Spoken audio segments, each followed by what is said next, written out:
I often throw out terms like art is a journey, or strap in because it's going to take a long time. And while these are true, they can often miss what I'm actually trying to say. The key to sticking to that journey for a long time and actually staying on the path is to find joy in the mundane, to find a way to be okay with the simple little tasks that have to be there in every piece you put together. Take what I'm doing here, for example. After the initial inking is done, I spend almost 2 hours just making tiny little marks and notches for shading.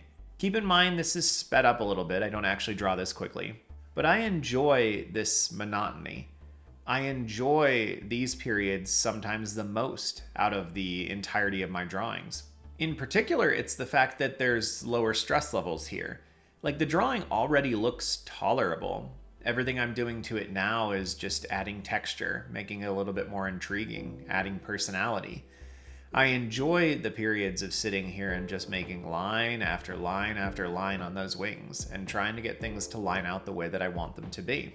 This is an essential part of sticking to your art journey for a long time because it's not all flashy. There's going to be significant portions of your drawings and paintings that are going to be like this, that are just going to be the minutia. It's not exciting in the same way that coming up with the idea is, that throwing something new on the page can be. It's not as exciting as thumbnailing. It's not quite as exciting as final details, but it's essential. In almost all art forms, there's no way to escape this. You have a period of your drawing that is going to be just things like this. Drawing scales, drawing hair, shading fabric, or putting the texture on wings of some Eldritch Lovecraftian dragon, as you do. And as much as we might want our art to perpetually be world building, and idea and vision casting, those ideas are cheap, and they just aren't that important if you aren't actually executing something. Of course, having a good idea at the beginning is really beneficial, but it's certainly not the most important thing when it comes to longevity and to sticking to something. The sketch that I laid out here, the initial idea, I'm quite happy with. But if I had simply let the initial sketch be that, this weird kind of dragon-y thing with extra limbs, and hadn't taken the time to figure out how I was going to make those limbs look correct, if I was going to look at an actual mouth to go on the side of it, if I was going to think about the texture of the wings, the final execution would be nothing compared to what was existing in my head. And that's something we run into a lot, isn't it? That the ideas are sophisticated and fun and exciting in our minds. And yet they never are that for the rest of the world unless you sit down and you engage in the monotony. You make all of the tiny little marks that have to be made. You go through and you redo your line art. You make sure that it's clean. You remove the excess textures. Whatever medium it is that you are working in, there is a stage of monotony. A lot of our digital art programs will help us get rid of pieces of it, but inevitably, it will always exist.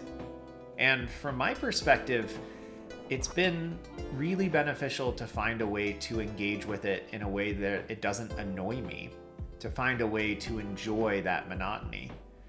For me, it's simply that it's relaxing most of the time. The big decisions have already been made by the time I get to this part of a drawing. And so now it's just not all that stressful. I'll put on some Elden Ring lore or an audiobook or some kind of podcast, and I'll just spend 30, 40, 50, 60 minutes doing nothing but creating tiny little lines. And it's really satisfying. Now, I know at this point in my art journey that I can trust the lines that I've laid down earlier. If you're more of a beginner or you haven't done this kind of art before, then it's possible that you're more stressed the entire time because you just aren't sure yet if you can trust the decisions that past you made. And I get that. That is a relevant concern. But that's one of the beautiful parts about having a pencil underdrawing for this kind of drawing. And it's one of the beautiful parts about layers for digital. One of the biggest benefits that I've gotten out of digital drawing is simply creating a layer when I'm not exactly sure what I'm doing, how I'm going to make that next set of marks, if it needs to be this color or that color. A layer allows me to do experiments on top of a drawing that already exists. I can't do that with a drawing like this. If I wanted to see what color would look like on this, I would actually take it digitally to do that, because making a wash of watercolor over the top of it and then finding out later that it wasn't what I wanted it to be, there's no going back. There's no way to fix that. Whatever you can do to work towards finding enjoyment in that monotony is going to be really, really beneficial for you as you work on the long-term applications of your art journey. It's got a meditative quality to it. If you can do your prep work, do your homework, do the hard stuff that requires you to think, the research, the references, the sketches, but then now your line art exists and you can just slowly color things. Put on something pleasant to listen to. Put on Lord of the Rings for the 37th time in the background. You can find a way to enjoy that monotony. And the monotony for most of my artwork is about 50% to 70% of the time that a piece takes. If a piece takes me 5 hours, chances are that the first hour was kind of stressful. It was laying everything out, the sketch, maybe the first ink lines, getting everything the way I want it. And that last hour is going to be finishing details. It's the constant evaluation. That's where I might actually just totally zone out on whatever I'm listening to, or not listen to anything at all, where I'm examining my marks very carefully. I'm making them very slowly. But the vast majority of that 5 hours, those 3 intermediary hours, are basically just this. Tiny little lines. If I'm working in color, it's working on the base coats of color. It's putting the light greens down and then doing the dark greens over the top. It's very slow, monotonous work. But it's meditative. I have the ability to pay attention to other things, to think about things, to plan for the story that I'm working on. I don't have to give it my full attention. And at the end, if I have done my job, if I have given in to the monotony, as it were, and completed what I wanted to, the drawing benefits tremendously. Because a lot of these drawings I could walk away from before I put the hatching on, especially if I was going to take them digitally. That would be totally fine. But for me, and the way that I like to work, I find them so much more interesting once they've got that texture on them. Maybe that won't always be the way for me. Maybe at some point I will start taking these into Photoshop or Krita or something, and that will be where I'm putting in most of my monotonous work. And it will be faster, I will admit that, but it doesn't feel as natural to me. I enjoy the scritchy scratch of the paper. I enjoy the long-term investment in a single thing. I enjoy opening up a book and having my drawings right there. And maybe I'm just old or old school, but for now, it's taking care of me. Though those days will, if not come to an end, be altered here soon. Now, that does kind of edge into something that is important to me and is a little bit discordant with how I normally work. Because this way of drawing is not the most efficient way there is to draw. And I love efficiency. I love spreadsheets and planning and scheduling because they allow me to be the most efficient that I can be with all of my work. And this kind of drawing is not necessarily the most efficient way to do this. If I took this digitally, for example, I could map out sections, I could copy and paste huge chunks of my hatching.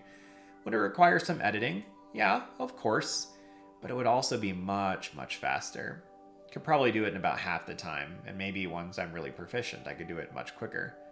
But again, there's something about the act. I'm not yet at a point where I need to perfectly utilize every minute of my day, and I hope I never get there, because in that pursuit of efficiency, all joy will be lost. If you don't have a couple minutes in your day, your work day, or when you're at home, to just look out a window, to enjoy the moment, to not rush through eating your lunch, that's really, really valuable. And it's really important for us to have those times.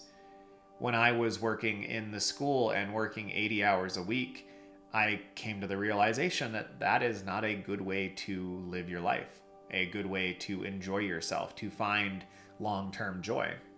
I started taking walks. I started packing nicer lunches, and I started sitting down with my colleagues and eating. Not every moment that you're awake needs to be spent in the most efficient way. I do think that pursuing efficiency is a beneficial thing in most arenas, but if it is your sole pursuit, or if you're willing to sacrifice other things on that altar, then you need to take a moment and kind of examine that, because it can become really detrimental really quickly. This pursuit is probably most difficult for people who attach themselves to ideas quickly and then detach, those who get super excited about the newness of a thing.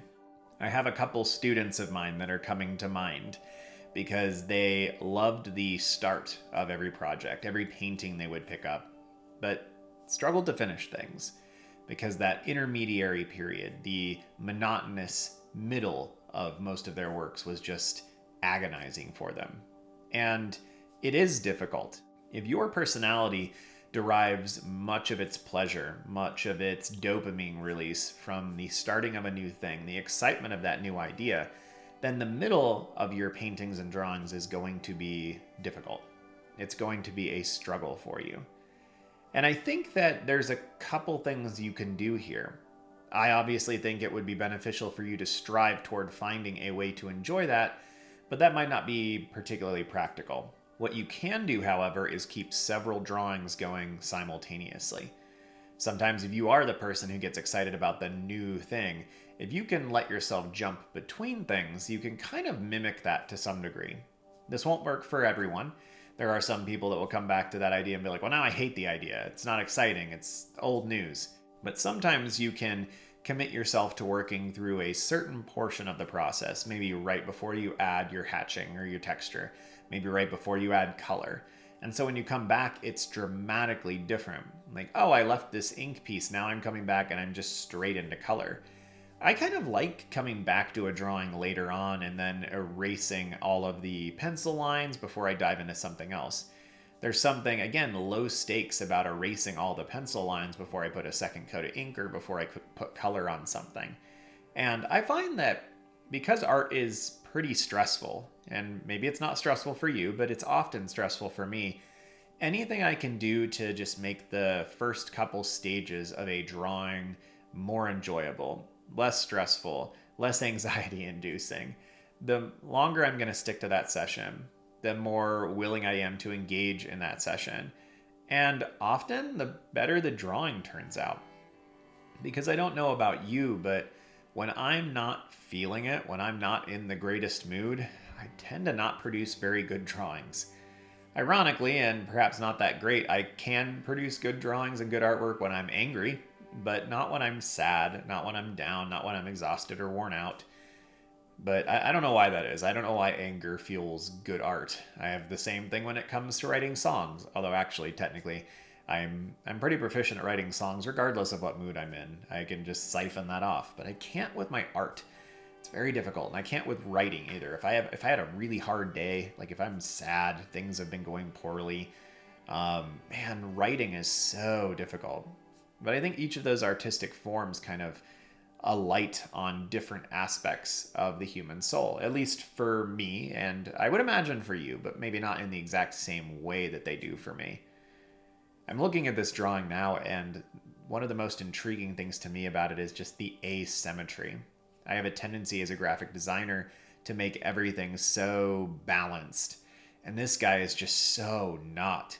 And you know, as I'm thinking about it, that also is a piece of freedom, because I'm not having to compare things the whole time. I'm not having to look at the left side and make sure that like this horn would be slightly, smaller because it's moving away from us, and this one's, I'm not having to think about those things. It's like, I don't care. There's one giant spike on the right wing as we're looking at the figure, and there's no spike on the left wing. Like, who cares? It doesn't matter. This thing has like, what, 6 eyes just like randomly, maybe they're eyes, I don't know, a crown, and then tendrils, but spikes too. There's just like a complete lack of homogeneity to this thing. It's just random. It's just writhing, and that is low stress. because there's just no order. It's all chaos. And chaos, it's just easier. I don't know why. I draw a lot of ugly, weird, and eldritch things, and part of the reason is that there's no right answer. When I draw the dragons, a lot of the other dragons, I have to really think about the symmetry. I have to really think about how those things are put together. But for this guy, like, everything just needs to be believably three-dimensional. If things are coming towards you, they need some shading underneath them. But most of it's fun. I just get to play with this thing and figure out how I want to solve these issues. And this is one of the more fun drawings I've worked on recently. I kind of wish that I had included a character or something in it. Having little Andorra at the front would be really fun. But this is what it is. So I hope that you can find a little bit of validation if you struggle with the mundane aspects of your pieces, if you struggle to finish your drawings and paintings sometimes, because it is hard. It is difficult to stick to the boring parts. I have way more thumbnails than I do finished pieces for obvious reasons, but I spend a lot more time thumbnailing. Thumbnailing is low stress, it's low stakes. You get results really quickly. You can feel good about those results and move on. But actually working through the middle of a thing is very, very hard. Writers run into this a lot. I saw a couple videos yesterday when I was looking on YouTube about like getting through the middle. I don't remember exactly what they called it. They called it like the terrible middle or the middle slog when you're writing a book and dealing with the center of the book. Which again, for me, in my experience, I'm in the middle of my second book, and I kind of enjoy that middle portion because it's like everybody's that needs to be has been introduced. The plot is moving, and now we can just like do things. The characters are just kind of following their plots. And, am I going to make it, perfect? No, of course not. I'm going to have to go back and do tons of revision later and weave in subplots and figure out how all these things come together. But for now, it's just, this character is in a swamp. Like, what does that feel like? What does that smell like? You always got to make sure you include smell in things and how uncomfortable situations are. Water, getting caught in your pants and your socks and, kind of weaving itself out of your armor because you fell into the water when you weren't supposed to. Including a lot of those like visceral human experiences is such a beneficial thing. But if you struggle with the middle of whatever art form you're working on, I hope that you understand that's not weird. You're not lame. You're not a bad artist because of it. It's very, very, very normal. But so much of the joy and the satisfaction of artwork comes from continuing through that period. I've heard it described before as working through the suck, which of course is a very inelegant way to say that, but it kind of encapsulates it pretty well. The middle is hard. So whatever you can do to find some joy in it, to get through it, to bribe yourself, to give yourself a Reese's or something if you do it, those are going to be things that are going to benefit you in the long run. So, as always, thank you for listening. I love having you here. I love hearing about your thoughts and your comments and what you're working on down below. So feel free to share everything. I still go through and read every single comment. I try to reply to all of them if I can as well. I really do appreciate it. I know just a kind of a floating hand drawing things in this video, but I am a human. And I enjoy the human interaction. Speaking of which, if you are looking for an artistic community, we have a Discord server for this channel, and it is linked in the description below. It's just a small group of artists who work together on some challenges and give each other feedback on our artwork, and it's just what we all need, which is some other artists to talk to, because being an artist can be so isolating. Thank you to Patron Who, What, Where, When for your continued support. If you want to check out my Patreon, you can do so in the link below as well. It gives you access to some exclusive videos, to voting on what we do here on the channel, and some other stuff. So feel free to check that out if you'd like to. I would appreciate the support, but of course, just being here and watching the video is support in and of itself. Well, have a good one, y'all. See you soon.